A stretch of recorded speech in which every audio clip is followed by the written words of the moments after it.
Bismillahirrahmanirrahim. Masih dengan buku yang sama, yaitu buku yang berjudul Khulafaur Rasul, karya Khalid Muhammad Khalid. Kali ini saya bacakan halaman 82 sampai dengan 85. Sebelum wafat, Rasulullah Shallallahu Alaihi Wasallam telah menyiapkan suatu pasukan tentara di bawah pimpinan Usamah bin Zaid dengan tujuan Syria.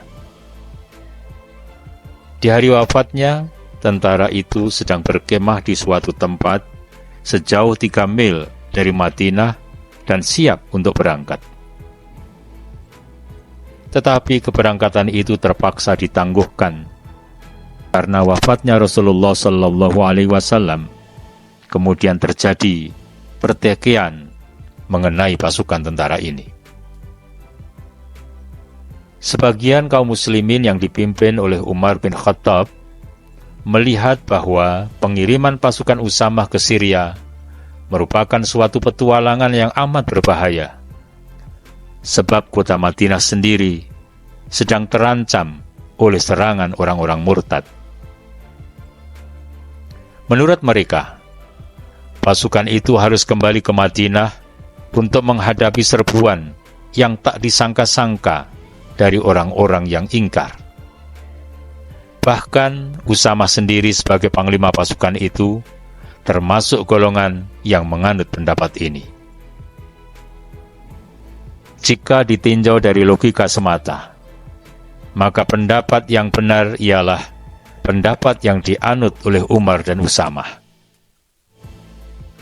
Tetapi Abu Bakar mengambil logika lain yang bersumber dari keimanannya. Baginya, semua kasus itu dapat diijtihadkan kecuali kasus yang telah ditentukan hukumnya oleh Allah secara pasti, atau yang terhadapnya telah dikeluarkan perintah oleh Rasulullah Sallallahu Alaihi Wasallam. Menjelang wafatnya, Rasulullah Shallallahu Alaihi Wasallam telah memerintahkan pemberangkatan pasukan Usamah, maka apa yang diperintahkan Rasulullah ini harus dilaksanakan. Tidak peduli bagaimanapun corak suasana dan apapun juga bahaya yang mengancam ibu kota. Dengarlah jawaban Abu Bakar kepada mereka. Teruskanlah pengiriman Usamah. Demi Allah, walaupun saya akan disambar oleh serigala-serigala, saya akan melaksanakannya sebagaimana diperintahkan Rasulullah Sallallahu Alaihi Wasallam, dan saya sekali-kali takkan melanggar putusan yang telah ditetapkannya.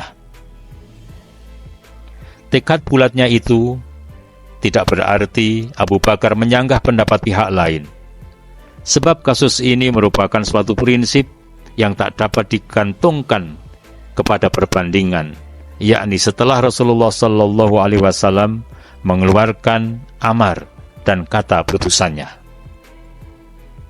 Dan untuk itu Abu Bakar lebih suka disambar dan dicapi-capi oleh serigala daripada menolak keputusan Rasulullah Sallallahu Alaihi Wasallam atau membatalkan kehendaknya.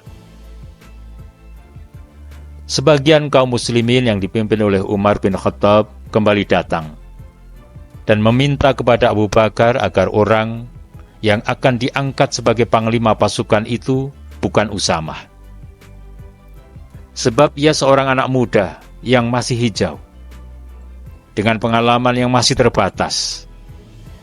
Juga mengingat bahwa di dalam pasukan itu terdapat sahabat-sahabat senior dan utama. Jika ditinjau dari segi logika semata, pendapat itu tampaknya benar. Tetapi mengenai hal ini, begitu juga mengenai semua urusan lainnya, Abu Bakar mengambil logika dari keimanannya. Yang mengangkat Usamah sebagai pemimpin tentara ialah Rasulullah Sallallahu Alaihi Wasallam, sedang para sahabat menerimanya selagi Rasulullah masih hidup.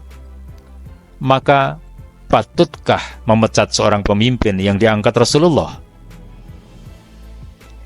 Demi dilihatnya yang menjadi tokoh pengusul itu adalah Umar, maka Abu Bakar, seorang yang bijak, tenang, dan sabar itu naik darah dan meradang sedemikian rupa hingga tak pernah disaksikan baik sebelum maupun sesudahnya.